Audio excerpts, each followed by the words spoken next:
Colin, can you tell us something about this BBC programme? Was it a sheer coincidence that you were on the ship when the programme was being made? I wasn't particularly keen to have such a high profile at this stage in my life and career, but I thought about it, and I thought, well, if we have the opportunity of promoting the work of the chaplain on board, then I would be very glad to do it, because I do feel it's a very important piece of ministry. Colin, what is the role of a chaplain on board a cruise ship in the 21st century? My main task really is to be a focal point for the Christian community on board, and in some respects the focal point for all the Christian denominations and even the other faiths too. What is the difference in the work that relates to the passengers and that relating to the crew? Most of my work is with the passengers, but I made the point of having always providing a mass for the crew once a week, if possible.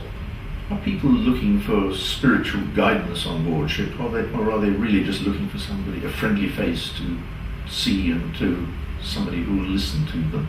I have what we call a chaplain's corner, and that's at 11:30 in the morning. I sit in one of the lounges. It's announced in the daily paper, and I'm available then to passengers to come up and talk about anything that they want to do.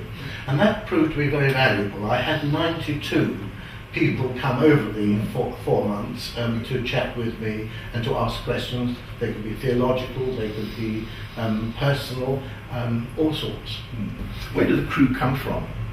Balmoral. Most of them come from the Philippines and Indonesia, and also from a few from Goa and India, but mainly Filipino.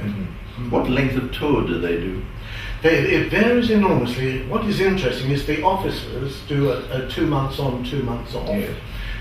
But most of the crew do a 9-month stint, and then they have 2 months off. And there is a real sense of family amongst the crew, which Fred Olsen in particular tries to promote, and I think succeeds. So that's significant. I had two crew come and ask me if they could have a chat with me privately. One a formal confession, and the other just a private talk. And they were very big issues that they raised with me, which I listened to and hopefully were able to counsel. I know that you went to 33 ports on this cruise.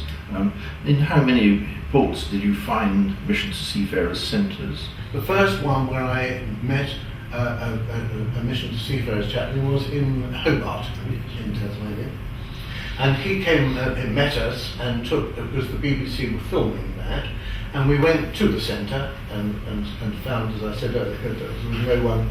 There were two volunteers there waiting for the crew to come, and unfortunately, because of their duties, they weren't able to come until the afternoon.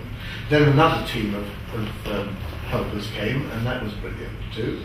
And so, because they would get busy, because we had over 50 present.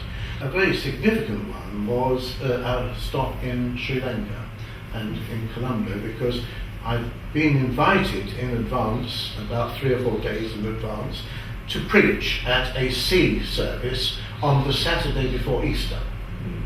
And I was told that there would be quite a number of sea cadets present. Well, it really was quite a jamboree. It was a wonderful service, 40 degrees of heat in this wonderful chapel right next to the centre.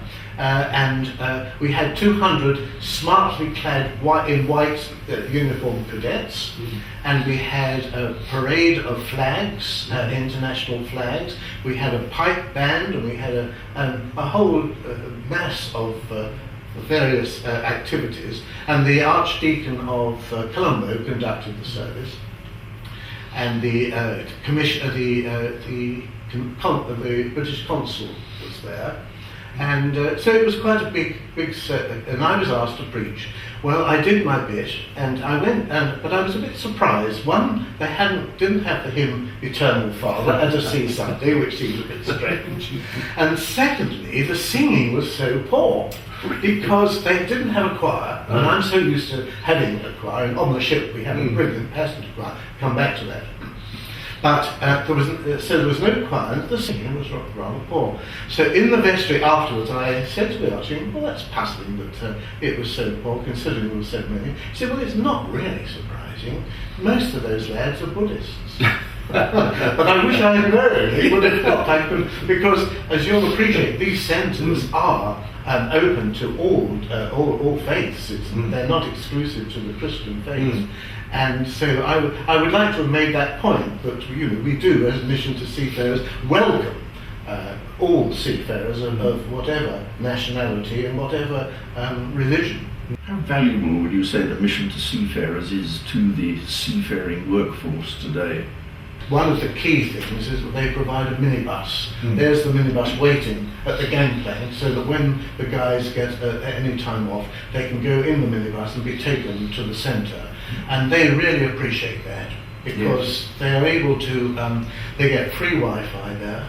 They also get currency exchange at a reasonable rate. They can use the internet free. They can have something to eat, and they can play billiards and other things. It's a real recreational area for them, and much appreciated.